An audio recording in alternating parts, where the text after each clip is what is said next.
The Right Side with Doug Billings. Hi, everybody. Welcome to my show, The Right Side. Doug Billings here with you. And today, I'm going to dive into something that's got a lot of people fired up, and as it should. You know, I've been getting emails, text messages, direct messages all over the place from people pointing the finger at the big names in the Trump administration for every little stumble that local GOP operations take. So it's Pam Bondi's fault, Doug. We got to get rid of her. Kash Patel, he's dropped the ball. Don Bongino. Dan Bongino.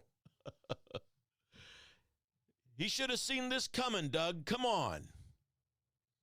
Come on, really? Okay, so ladies and gentlemen, let's talk about the real story here. The Miami mayoral race just went down the other day in flames for Republicans. Not going to sugarcoat it. It was a bloodbath. And no, it was not the fault of national heavyweights within the Trump administration. A lot of so-called influencers and podcasters pointing the fingers at these people. Absolutely ridiculous. We have to give ourselves permission not to buy into that kind of intellectual immaturity, ladies and gentlemen. This is a self-inflicted wound by the local GOP machine in Miami. They had almost everything going for them, and they blew it. So I'll break it down step by step, because if we don't learn from this, we're going to see more of these upsets in the midterms and beyond, and we don't need that, for God's sake. So first of all, let me set the scene here. Yesterday was December 9th, 2025. Miami held its mayoral election. Okay, it was a runoff election, and what happened? Democrat Eileen Higgins absolutely crushed the Republican candidate Emilio Gonzalez, 59% to 41%. That's a beatdown, folks. And this is Miami we're talking about, right? A Hispanic majority city that's been trending red for years. And remember, just last year, President Trump flipped Miami-Dade County by 11 points. He turned it red. So this should have been a slam dunk for the Republicans, the GOP. It's been, what's the count, 30 years since a Democrat held the mayor office down there? So how did this happen? The million-dollar question. Well, let me be crystal clear, first of all. This is not a referendum on Trump or his team. This is on local Republicans. The county operatives, the grassroots folks, the party chairs who just flat out dropped the ball. And the biggest red flag of all, I'm going to step by step, turnout. Or should I say the lack thereof, right? The overall voter turnout yesterday in this runoff was pathetic, 12 to 15%. But the real killer statistic is that 47,000 registered Republicans made the decision to ignore and not participate in the second most important right that comes to us from God, the right to vote. Second only to the right to life.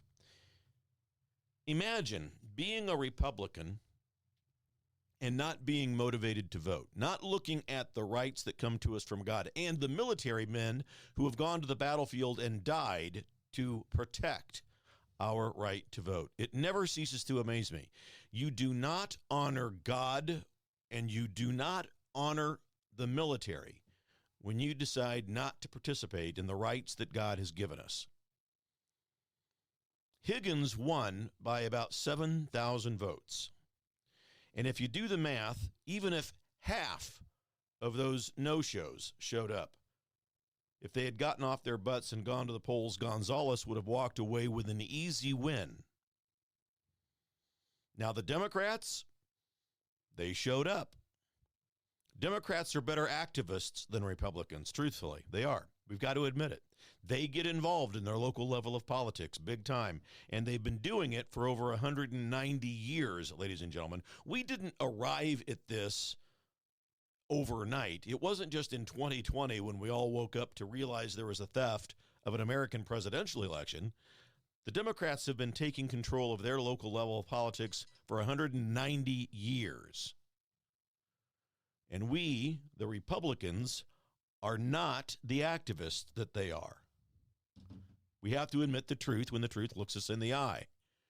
Unfortunately, we still have a lot of work to do with regards to motivating our side to leave the House and go vote. Democrats in Miami framed this nonpartisan race around local stuff that hits home. And really, two key issues. One is affordability, specifically housing affordability in this case. Now, there was some worry and there was some traction from the immigration deportation policies that affect immigrant families, but basically this was affordability. So that resonated, especially in a city like in Miami where rents are through the roof. Grocery prices are still high. Now, and those of you that know me, it's only been 11 months. We are still trying to fix the residual catastrophe that was left us by Administrator Biden and Vice Pretender Harris. But whose job is it in the local level to fire up the base when we talk about these kinds of elections? It's not Pam Bondi up in Tallahassee fighting federal overreach as the Attorney General, and it's not Kash Patel who's cleaning house at the FBI, and it's not Dan Bongino who drops truth bombs either in interviews or as he used to do on his podcast.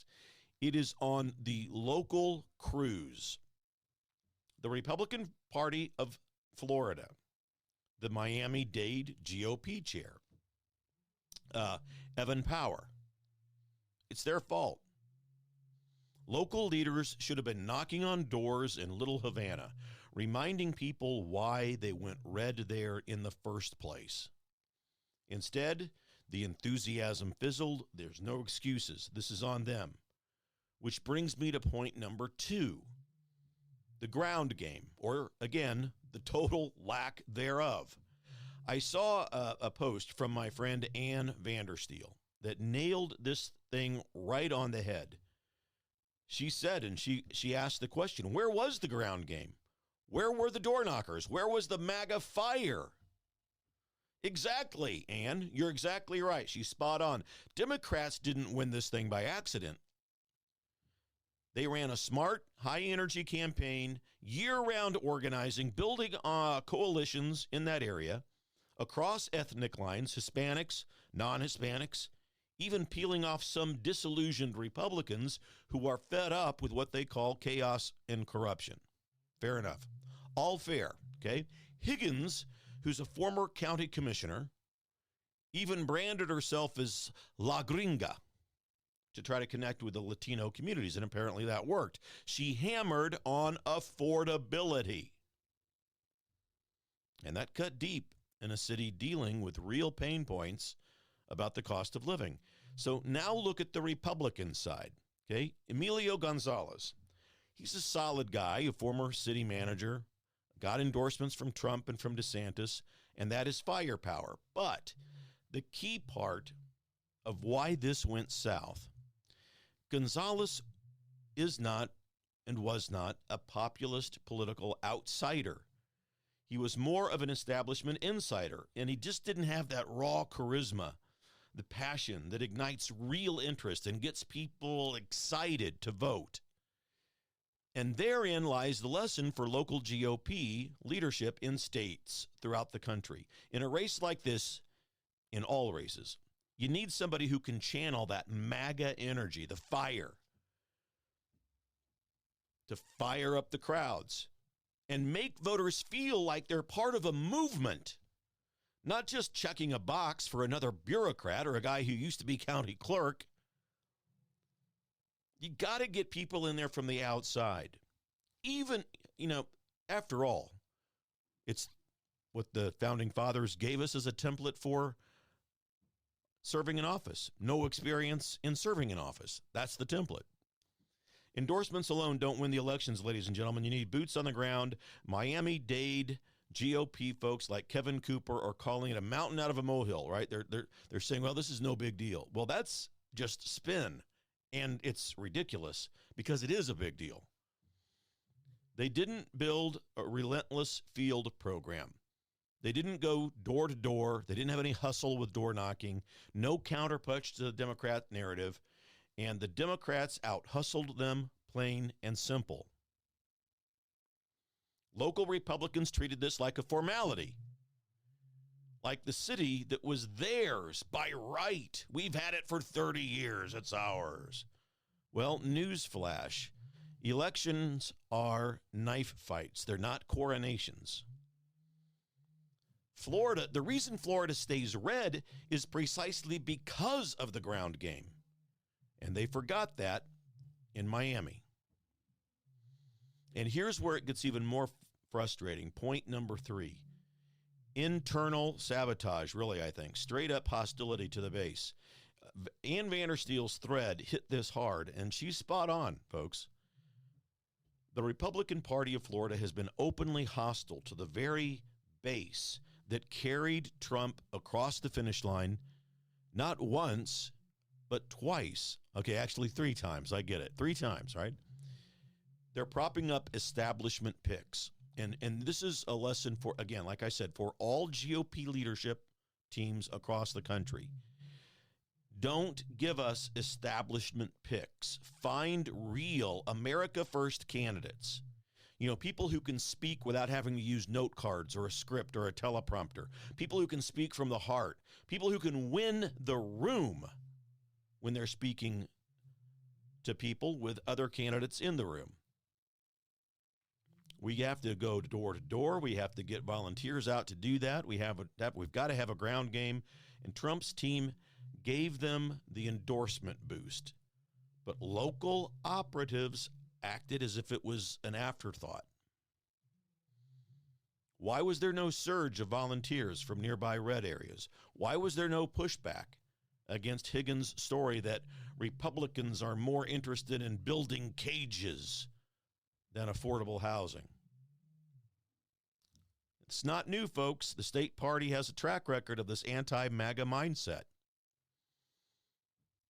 In a real way, they're playing prevent defense, protecting what they've got instead of expanding.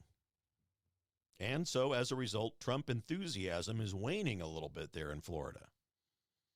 And that is on them. It's on the local level, not the administration. Patel is reforming the FBI, exposing deep state nonsense. That's his fight.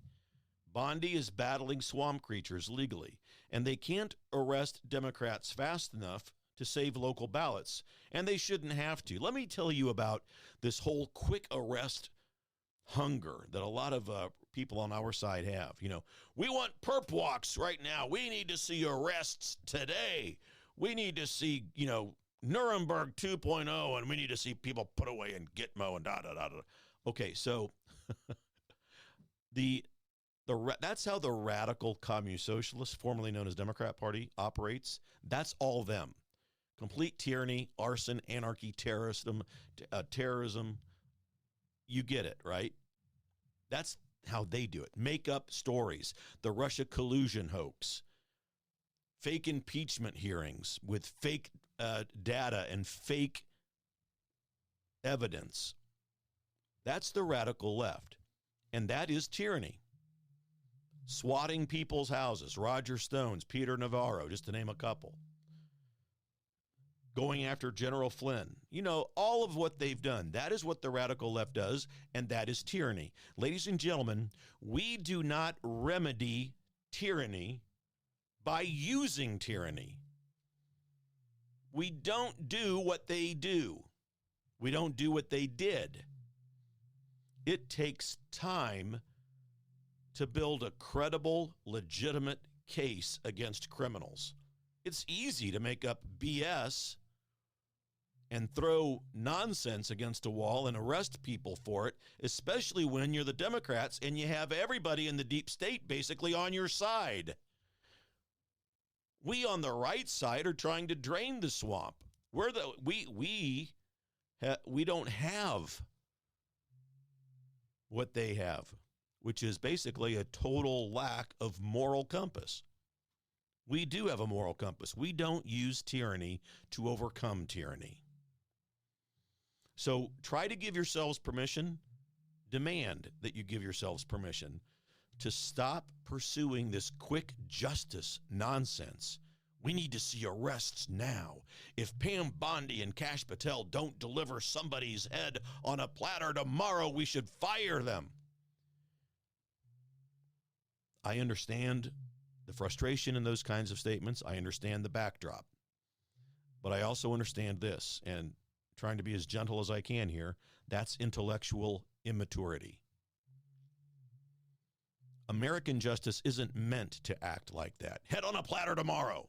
American justice is designed to be slow, diligent, and truthful. And it takes time, as I said, to build a credible legal case against criminals. Part of the reason why James Comey got off the hook, only for a time, is because we were hurrying to beat the statute of limitations clock. So let's get over the blaming the administration nonsense. We have a local GOP problem, and the local GOP organizations and leaders need to understand that they need to find political outsiders who are not part of the establishment, obviously. Part of the reason they need to find candidates with charisma. That's the reason why voter turnout is low for us. We just don't have that. We don't have it. I mean, and that's the state GOP level. We need to go right there and demand. I want candidates that are represented by the qualifications that the Founding Fathers had, and that is the Founding Fathers had no political experience. The more somebody, the more a candidate brags about, well, I've been there, I've been in the governor's office, or I've been in the legislature, the more we should run away from those candidates. So in short, Miami Republicans turned a winnable race into a total rout by treating their base like an afterthought and not getting the game in motion, in play. No ground game, no door knocking, no motivating the base. Zero fire, zero grit. And here we are. That's the analysis. That's the truth. Ladies and gentlemen, thank you very much. We are in this thing together. Please head over to YouTube and subscribe to my channel over there. They just reinstated me after 4 years. Mr. Billings, they said in an email, we deleted your channel by mistake. We're sorry. Welcome back. Well, whatever. At the right side, Doug Billings on YouTube. At the right side, Doug Billings. Head over there, subscribe. Doesn't cost you a dime to do that.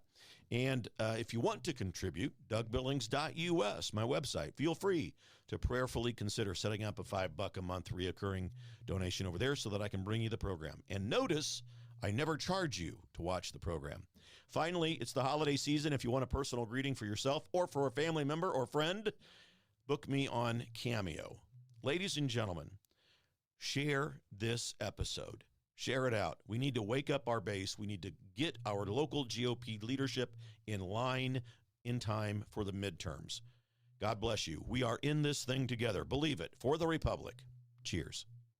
The Right Side with Doug Billings.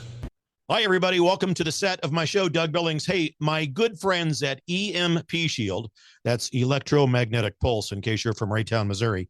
Electromagnetic pulse could wipe out your home electrical system, could wipe out your vehicle. And thanks to the radical liberal agenda that was put forth under Administrator Biden and Vice Pretender Harris, there are lots of people in this country who want to do us harm. And maybe an EMP device would be their chosen weapon.